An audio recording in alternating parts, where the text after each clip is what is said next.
एक शेरनी अपने साथी से छिपकर एक आवारा नर शेर के साथ 4 शावकों को जन्म देती है, लेकिन उसका यह फैसला उसे और उसके बच्चों को खतरे में डाल देता है।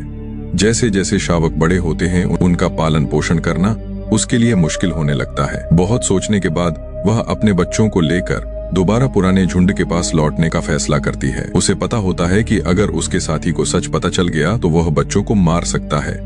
जैसे ही वह झुंड के करीब पहुंचती है, बाकी शेरनियां उसे घूरने लगती हैं। तभी उसका साथी गुस्से में बच्चों की तरफ बढ़ता है। शेरनी तुरंत अपने शावकों के आगे खड़ी हो जाती है।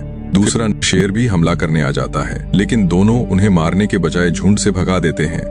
अब शेरनी अकेले अपने बच्चों के साथ भटकने लगती है।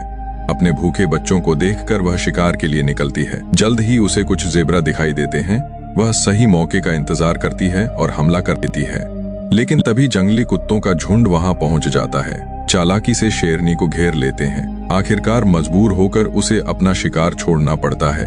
ये चलते हुए उसका सामना एक जंगली सूअर से होता है। शेरनी हमला तो करती है, लेकिन कमजोरी के कारण सफल नहीं हो पाती।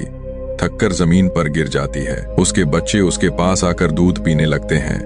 फिर भी वह हार नहीं मानती और दोबारा शिकार के लिए निकल पड़ती है। अचानक भैंसों का झुंड उन्हें देख लेता है और हमला कर देता है। कुछ भैंसें शेरनी को दूर भगाती हैं, जबकि बाकी उसके बच्चों के पीछे दौड़ने लगती हैं। किसी भी पल बच्चे कुचले जा सकते थे, लेकिन किस्मत से थोड़ी दूर जाकर भैंस रुक जाते हैं। तभी शेरनी को एहसास होता है कि उसका एक बच्चा गायब है। वह घबराकर उसे ढूंढने लगती है और कुछ देर बाद आखिरकार उसे सुरक्षित पा लेती है।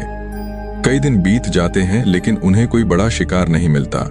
भूख से शेरनी कमजोर होने लगती है। तभी उसे फिर से ज़ेब्रा का झुंड दिखाई देता है। यह उसका आखिरी मौका होता है।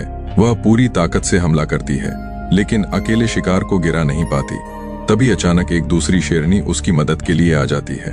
दोनों मिलकर ज़ेब्रा को गिरा देती हैं। वह दूसरी शेरनी कोई और नहीं, बल्कि उसकी अपनी बहन होती है, जो अपने बच्चों के साथ अकेले रह रही होती है।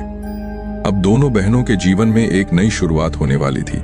ऐसी ही जंगल की असली और रोमांचक कहानियों के लिए गोल्ड नेचर FZ को सब्सक्राइब जरूर।